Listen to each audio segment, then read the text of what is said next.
The music begins low, a slow synthetic thrum, like the heartbeat of a dead star.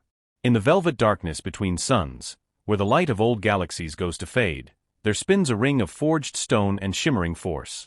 This is the arena of ascension. For 10,000 cycles, the great and terrible powers of the spiral arm have settled their disputes not with fleet actions that shatter worlds, or bioweapons that unmake ecologies, but here. Through single, ritual combat. The law is ancient, inviolable. Champion faces champion. The victor's people claim the contested prize, a star system, a technology, a world. The loser accepts the verdict, their honor satisfied, their pride, scarred, but intact. The current masters of the arena are the Kthari. Picture a being of polished, obsidian chitin, 8 feet tall, with 4 arms each ending in blade-like manipulators. Their heads are angular faceted without visible eyes. They sense the world through a crest of bioluminescent crystal that pulses with cold, calculating light. They are peerless warriors, philosophers of conflict. Their champion, Zulvek the Unscarred, has never lost. Not in 73 contests. His victories are geometric, precise, brutal works of art. His people are the undisputed arbiters, the feared and respected lords of this brutal elegant court of final appeal. And into this court, stumbling like a child into a cathedral of knives, has come humanity. The conflict is a small one. A fledgling human colony on a world the Kthari call Xara, a nesting sphere of minor metaphysical resonance. A bureaucratic error in stellar cartography, a clash of survey data.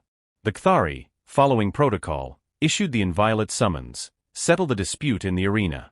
The Galactic Council expected humanity to forfeit, to apologize, to renegotiate. We were new. We were soft. Our history of internal war was seen as the flailing of infants, not the forge of warriors. But humanity, in its infinite bewildering complexity, accepted. The Kthari were amused. The watching empires were curious. A new species was about to provide a fleeting tragic diversion before the serious business of galactic politics resumed. The human ship that docked at the arena was a blocky, pragmatic vessel, its design screaming of atmospheric entry and sturdy welds, not celestial grace. From it emerged a delegation of 20. Diplomats in stiff suits, scientists with data slates, a few military attaches in simple uniforms. And their champion. His name was Marcus. He was, by human standards, in his prime. Strong, trained, his eyes holding a familiar, grim determination. He was their best, a product of their most elite martial programs. As he stood on the polished adamantine floor, looking up at the tiered galleries filled with strange, silent forms, he seemed adequate. To the Kthari, he was a bipedal sack of fluid and fragile bone. Predictable. Zulvek would dismantle him in moments. The ritual would be observed, the human colony would be evacuated, and the name human would be filed away under minor species, compliant. The prelate of the Kthari, a being of ancient, rippling chitin named Vorkan, addressed the assembly, his voice a dry, rustling whisper that boomed from the arena's acoustics. The challenge is issued. The claimants are present. Let the forms be observed. Does the species Homo sapiens present its ordained champion, to fight to yielding or death, their fate binding upon their people? The human diplomat, a woman named Eris, her voice tight but clear, responded. We do. And does the champion of the Kthari stand ready? From a shadowed arch, Zulvek emerged. He did not walk, he flowed. Light gleamed on his carapace, not a scratch, not a flaw. His crystal crest burned with a steady, icy blue. He raised his 4 lower arms, the blades clicking in a silent, deadly rhythm. The arena itself seemed to grow colder. I stand ready, came the voice, a digitalized hum that held no emotion, only certainty. The prelate was about to signal the beginning when a murmur, a human murmur, broke the ceremonial silence. A sound of protest, of urgency. One of the human scientists was speaking quickly to diplomat Eris, gesturing to his data slate, his face pale. The Kthari guards stirred, their blades extending slightly. A breach of protocol. You disrupt the ascension, Vorkan hissed, the light on his crest flickering toward red. Eris stepped forward, holding up a hand. A point of order, honored prelate. A discrepancy. Under the ancient law, as ratified by the Galactic Concord, the champion must be the greatest warrior the species can field, yes? the one who embodies the pinnacle of their martial spirit. This is known, Vorkan rasped, impatient. Your biological scan matches your designated fighter. He is your pinnacle. Our scans, Eris said, swallowing, her eyes going to Marcus, who looked confused, were in error. We have just completed a deeper genetic and historical audit. Our designated fighter, Marcus, is one of our finest of this generation. But he is not our eldest active veteran. The title of champion, by the spirit of your own law, must go to our greatest. And we have identified a greater one. A wave of psychic astonishment, of hissed clicks and fluted whispers, rolled through the alien galleries. A substitution? Now? It was unprecedented. It was absurd. Zulvek's crystal crest flashed, a spike of amber, amusement. You seek delay. It is meaningless. Send forth your greater one. I will dispatch them as quickly. Vorkan, intrigued now by this bizarre breach of decorum, tilted his head. You would shame your first chosen? You would admit inferiority so publicly? Very well. Produce this eldest veteran. Let us behold this pinnacle of humanity. Eris turned and gave a stiff, almost helpless nod to the comms officer on the human ship. All eyes turned to the blocky human vessel. The docking ramp, which had closed, began to lower again with a hydraulic sigh. Not the formal, main ramp, but a smaller, secondary access port. And from the dim interior, a new figure stepped out into the sterile light of the arena. The being that walked onto the arena floor moved with a slow, deliberate cadence. There was no flow, no predatory grace. There was only a steady, plodding step-thump, step-thump. This was Samuel. He appeared, ancient, by any species metric. His skin was a landscape of weathered leather and valleys of deep-set wrinkles. A close-cropped cap of silver-white hair sat above a face that seemed carved from seasoned oak. He was clad not in powered armor or a sleek combat suit, but in a simple faded set of olive-drab fabric trousers and a shirt, over which he wore a worn brown leather jacket. In his hands, he carried no weapon. Only a simple polished walking stick of dark wood, which he leaned on with every other step. He was small, shrunken with age. One of his eyes was milky, sightless. A network of old savage scars peeked from his collar and cuff. And on his left shoulder, sewn onto the jacket, was a simple faded patch, a stylized bird of prey clutching arrows.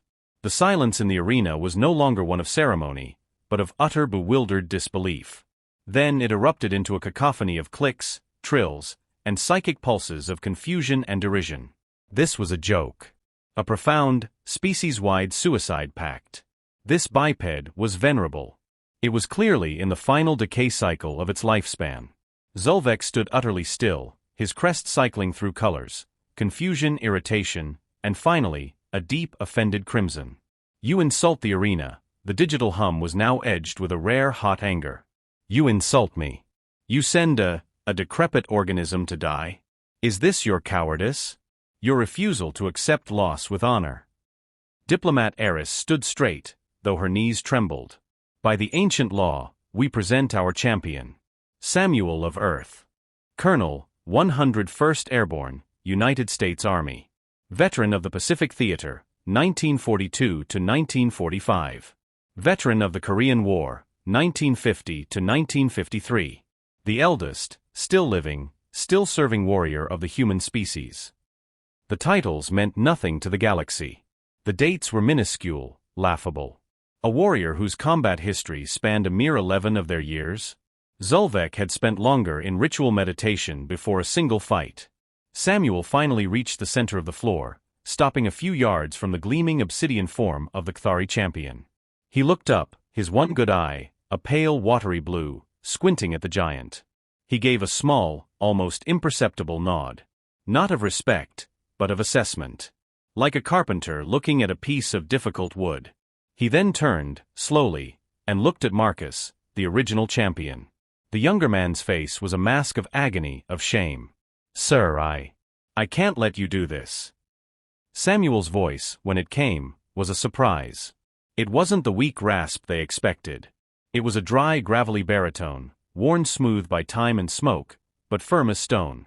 At ease, son. This ain't your kind of fight. He looked back at Zulvek. Mine neither, really. But here we are. Vorkan, the prelate, was fascinated. This was a new form of madness. Ancient One, he whispered, the rustle of his voice carrying. You understand the terms? You face Zulvek the Unscarred. You may yield, if you can articulate it before your biological functions cease. Your loss will cede the world of Xara to the Kthari Imperium. Samuel leaned on his stick, nodding again. Figured it was something like that. Worlds. Always about the damn real estate. He looked around the vast, alien arena, at the thousands of unseen eyes. Back in my day, we'd just argue over a hill. Sometimes for months. Damn foolishness. He shrugged out of his leather jacket, moving with a stiffness that made every joint crackle. Underneath, the simple shirt hung loose on a frame that was thin, but hinted at ropes of tough, sinewy muscle. He handed the jacket and his stick to Marcus. Hold these. He stood now, unadorned, a frail old man in baggy clothes, facing a living weapon of godlike perfection. The contrast was so horrific it was almost beautiful. Begin, said Vorkan. Zulvek did not charge. He flowed. One moment he was 10 feet away, the next he was within striking distance, a lower left blade lashing out in a silent silver arc aimed not to kill, but to disable, to sever the tendon at the back of Samuel's knee. A merciful, if contemptuous, end. Step thump. Samuel wasn't there. The movement was so small, so economical, it was almost invisible. A slight shift of weight, a pivot on the ball of his foot that turned the expected disabling blow into a whisper of air past his leg. He didn't jump back, he didn't flinch. He just moved inside the expectation of the attack. Zulvek paused, his crest flashing a query yellow. A statistical anomaly. He adjusted. This time, two blades came from different angles, a scissors motion meant to catch the human's torso. Samuel dropped. Not a fall, but a controlled collapse, his body curling as the blades passed over him. As he went down, his hand, knuckles large and knotted with arthritis, shot out and tapped, just once on a specific junction in the chitin of Zulvek's lower right leg. It made a faint talk sound. It did no damage. It was like a pebble striking a tank. But Zulvek recoiled as if stung by plasma. He skipped back 3 steps, his crest blazing a shocked, oscillating violet. The touch was not painful. It was impossible. It was a perfect strike against a neural cluster that was a known, but heavily armored weak point in Kthari physiology. A point only master theorists of xenobiology discussed. This decaying creature had found it, in a microsecond, with a blind tap. The arena's whisper died. The derision turned to puzzled silence. Samuel got back to his feet, a little slower this time, brushing dust from his pants. Fast, he grunted. Good form. Zulvek's amusement was gone, replaced by cold, surgical focus. The human was a fluke. A lucky, instinctual thing. He would cease this farce. He unleashed his full speed. He became a blur of obsidian and silver, a whirlwind of blades, each strike capable of shearing through battleplate. He attacked high-low from the sides, a geometric storm of death. And Samuel moved. It was not the acrobatic superhuman display the galaxy expected of a champion. It was something else entirely. It was the art of not being there. A tilt of the head that let a blade pass a millimeter from his ear. A slight turn of the hip that deflected a killing thrust with a fold of his shirt. A shuffle step that placed him always in the 1 square inch of floor the storm of blades had just vacated. He moved like a man navigating a crowded room, not a death arena. His breathing was ragged, the air was thin for him, but his single eye was calm, tracking not the individual blades, but the center of Zulvek's mass, the subtle tension in the limbs that telegraphed the next pattern. He wasn't fighting Zulvek. He was reading him. 4:45 seconds, the unscarred champion of the Kthari attacked with everything he had. And for 45 seconds, an old man in faded clothes dodged, weaved, and survived. Then, Samuel coughed. A wet, deep rattle in his chest. His age, the thin air, the immense strain, it betrayed him. For a fraction of a second, his rhythm broke. It was all Zulvek needed. A blade, the uppermost right, came down in a perfect vertical arc. Samuel tried to twist away, but he was too slow. The blade did not cut. It slammed into his left shoulder with the force of a piston. The sound was a sickening crunch. Samuel was driven to his knees, a cry of pain, short, sharp, and brutally suppressed, escaping his lips. His left arm hung useless, the collarbone clearly broken. Blood began to soak through his shirt. A collective psychic sigh of relief went through the alien audience. Order was restored. The fluke was over. The human would now yield, or die. Zolvek stood over him, blades poised. Yield, Ancient One. You have shown surprising persistence. Yield, and you may keep your life. Samuel knelt on the cold floor, head bowed, breathing in ragged, wet gasps. The fight was over. Humanity had lost. Then, he laughed. It was a choked, pained sound, but it was unmistakably a laugh. He looked up at Zolvek, his good eye gleaming with a terrible, knowing light. Persistence. Kid, you have no idea. With his one good arm, he pushed himself slowly, agonizingly, back to his feet. He stood swaying, cradling his shattered left arm against his chest. The front of his shirt was a spreading crimson Rorschach blot. You stand. Zolvek's hum was blank with incomprehension. Your structural integrity is compromised. Your pain signals must be overwhelming. Further resistance is irrational. Yeah, well, Samuel spat a gob of red-tinged phlegm onto the pristine floor. We're an irrational bunch. He began to walk. Not toward Zolvek, but away from him, toward the edge of the arena, his steps slow and shuffling. Confusion rippled through the galleries. Was he yielding? Was he trying to flee? Zolvek watched, his crest a steady, wary blue. He could end this at any moment. But the human's actions were so utterly outside any combat paradigm he knew. It was a broken code, a malfunctioning machine. He needed to see the error to completion. Samuel reached the arena wall. It was smooth, seamless adamantine. He stopped, his back to Zolvek, his head bowed as if in defeat. Then, he did something inexplicable. He reached out with his good hand and scratched the wall. His fingernails, thick and yellowed, made a faint scraping sound. He leaned his forehead against the cool metal for a second. Then he turned around, leaning against the wall for support, facing the champion once more. His face was pale, beaded with sweat, but his jaw was set. All right, he breathed, the word a vapor of pain. Now we get to the tricky part. Zolvek had seen enough. The mystery was gone, replaced by the sterile requirement to conclude the match. He advanced, not with the blinding speed of before, but with the deliberate, inevitable stride of an executioner. There was no need for flourish. A single, precise thrust to the central mass would end it. Samuel pushed off from the wall. He didn't try to dodge. He did something worse. He walked toward Zolvek. Step. Thump. Step. Thump. Each step was an eternity. The broken old man and the perfect warrior closed the distance. 20 feet. 15. 10. At 10 feet, Zolvek's crest flickered. His internal scanners, synced with the arena's own vast medical and analytical suites, reported something odd. A minute seismic tremor in the floor. A vibration frequency far below the range of hearing, emanating from the human. It was coming from his chest. A subsonic rumble. At 8 feet, Zolvek's tactical processors flagged an anomaly. The chemical composition of the air around the human had changed.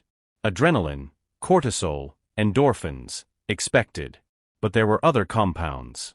Complex pheromones of aggression, of territorial claim. And the scent of old leather, of ozone, and of something else. Something primal. Salt. Iron.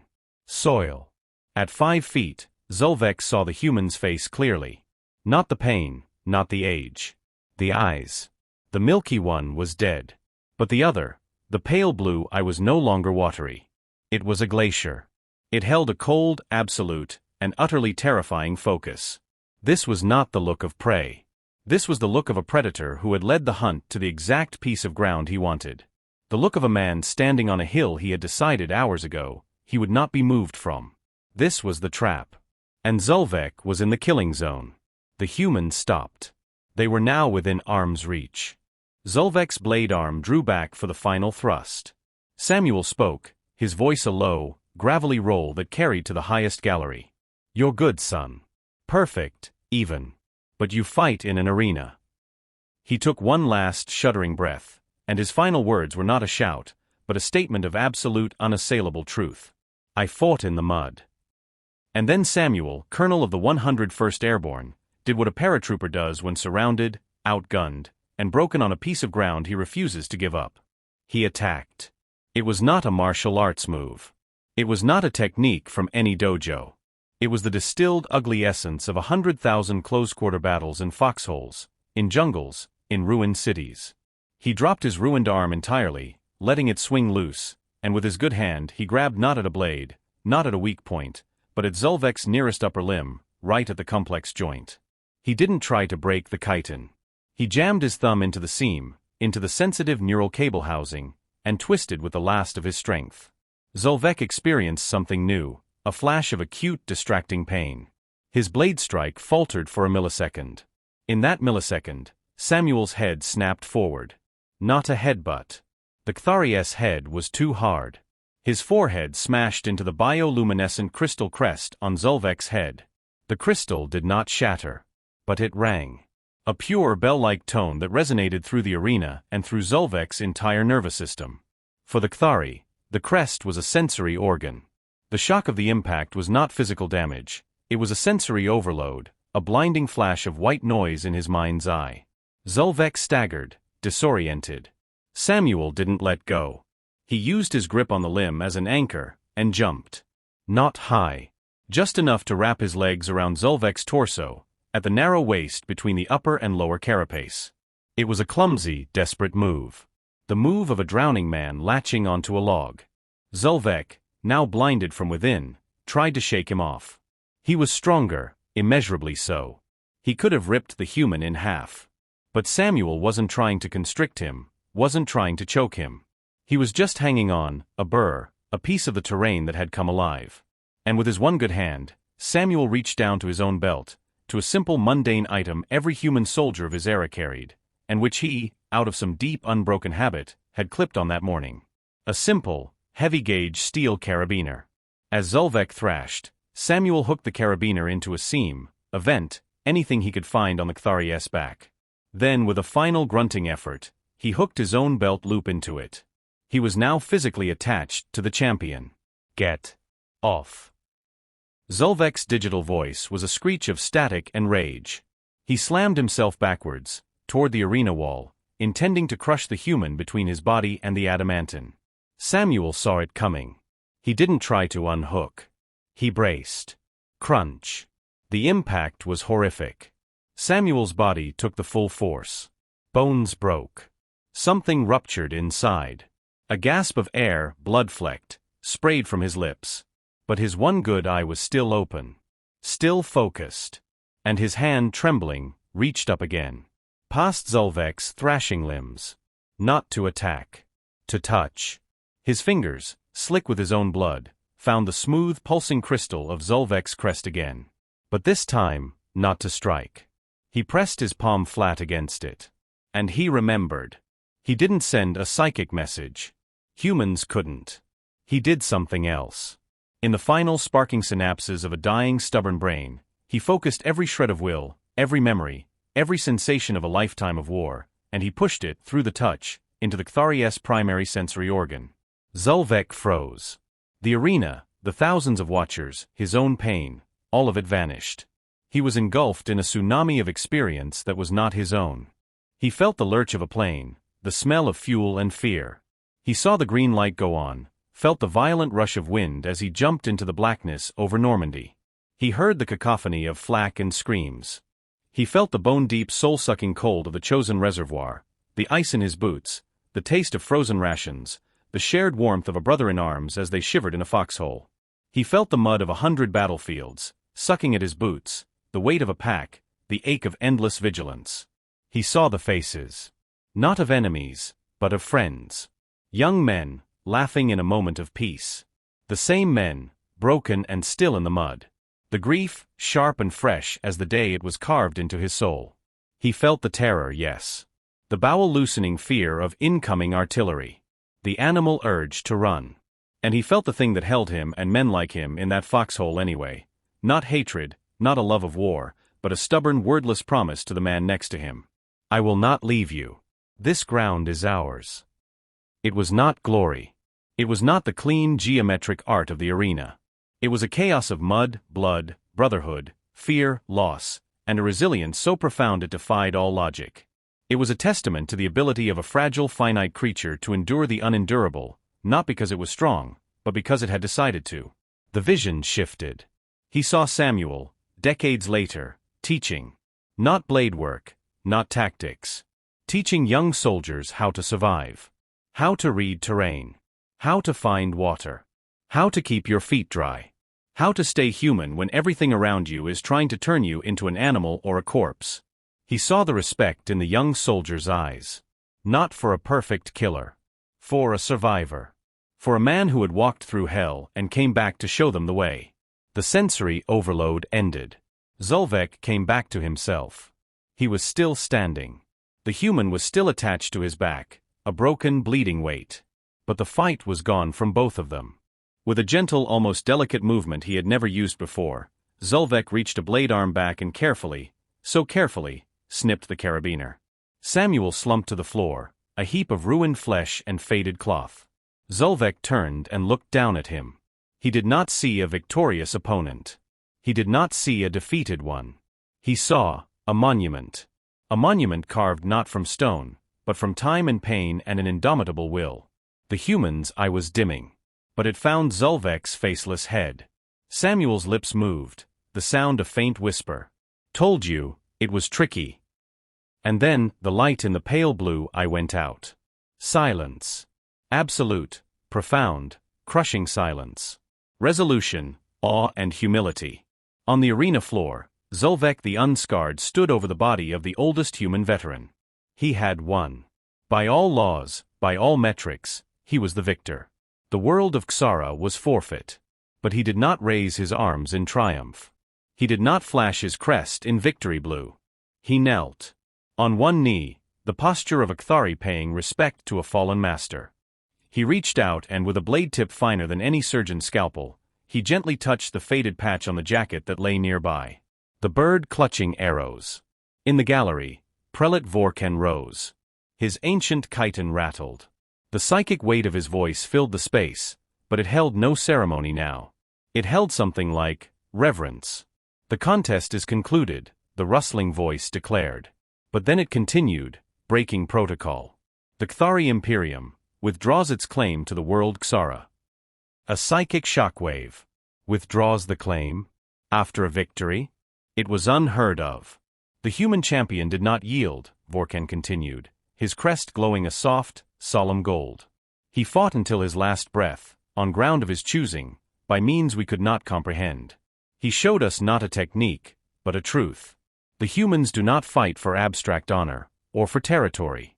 They fight for the mud. For the man beside them. For a promise made in the dark. Their strength is not in their perfection, but in their stubborn, impossible will to endure. To attach themselves to a hopeless cause and make it their own. To turn a hill into a fortress with nothing but their own blood and bone. He looked down at the small, still form on the arena floor, and then at the stricken human delegation. Marcus was on his knees, weeping silently. Eris stood tall, tears streaming down her face, her pride and grief a visible force. We thought them children, Vorken whispered, the whisper a boom. We were wrong. They are the oldest of us all. For they have mastered the one thing we, in our perfect sterile warcraft, have forgotten, how to stare into the abyss of total defeat, and not blink. He turned to the human delegation. Take your champion. Take your world. And know this, the Kthari Imperium recognizes the species Homo sapiens. Not as a peer in the arena, but as a power unto themselves. A power built not on flawless chitin, but on unbreakable spirit. The human ship's medics rushed forward, their equipment looking crude next to the arena's tech. They tenderly lifted Samuel's body onto a stretcher, covering him with a flag, not a banner of conquest, but one of deep royal blue, studded with stars. As they carried him away, a low sound began. It started with Marcus, a hum from deep in his chest. It was picked up by the other humans. A simple, haunting melody. Not a dirge. A hymn. Off we go into the wild blue yonder. They carried their eldest veteran home, his mission, in a way they could never have predicted, accomplished beyond all measure. In the center of the silent, humbled arena, Zolvek the Unscarred remained on one knee. He looked at the spot of human blood on the pristine floor. A small, dark, imperfect stain. He, the perfect, unscarred warrior, finally understood the weight of a scar. Not on the body, but on the soul. And he understood that humanity carried more of them than any species in the galaxy, and yet they still stood. They still fought. They still lived. He rose, and as he walked from the field, his steps for the first time were not a glide. They were heavy, deliberate, human. And for the first time, the galaxy understood what it truly meant to be human. If this story of mud, blood, and brotherhood moved you, subscribe for more tales of humanity written in the stars.